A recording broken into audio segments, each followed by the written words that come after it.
نحمدہ ونصلی ونسلم علی رسولہ الکریم اما بعد فاعوذ باللہ من الشیطان الرجیم بسم اللہ الرحمن الرحیم۔ حسن یوسف پہ کٹی مصر میں انگشت زنا،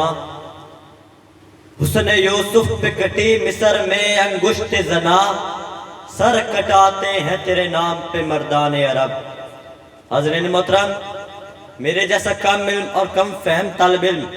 بھلا اس عظیم ہستی کی شان کے بارے میں کیا لب کشائی کرتا ہے کہ جس کی عظمت خالق کائنات کی زبان قدرت سے یوں ادا ہوئی، وَرَفَعْنَا لَكَ ذِكْرَكَ، تو کسی مقام پر فرمایا اِنَّا أَعْطَيْنَاكَ الْكَوْثَرَ، تو کہیں یا ایھا المزمل اور کہیں یا ایھا المدثر کہہ کر خطاب فرمایا۔ حضرین محترم، حضور علیہ السلام کی طیب زندگی کے دو پہلو جو ذات مصطفیٰ اور صفات مصطفیٰ پر ہاتھ لکھتے لکھتے ساکت ہو گئے، زبان مدد کرتی کرتی خاموش ہو گئی، محقق تحقیق کرتے کرتے ملک عدم کو روانہ ہوئے، مفسر تفسیر کرتے کرتے موت کی آغوش میں چلے گئے، مگر ذات مصطفیٰ اور صفات مصطفیٰ کا ایک باب بھی مکمل نہ ہوا۔ حضرین محترم،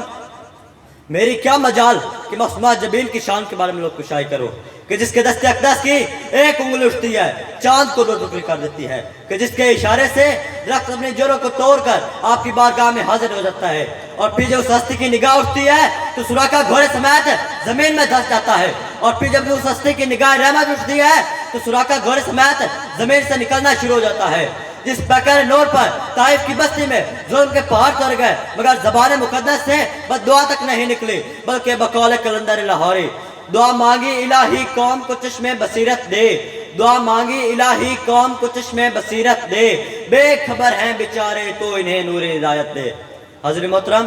حضور علیہ السلام کی رحمت کا یہ عالم تھا کہ آپ نے ایک تھپڑ مارے بغیر حضرت عبداللہ بن عباس جیسے مفسر قرآن تیار کیے، جن کے تفسیر قرآن سے دنیا قیامت تک استفادہ کرتی رہے گی، اور بحیثیت جنرل ایسے سپر سلار تیار کیے جنہیں زمانہ خالد بن ولید کے نام سے جانتا ہے۔ سچائی کی تربیت کی تو صدیق اکبر بنا دیا، عدل کا درس دیا تو فاروق اعظم بنا دیا، سخاوت کی نگاہ اٹھائی تو عثمان غنی بنا دیا، اور مکتب شجاعت میں علی شیر خدا بنا دیا۔ آخر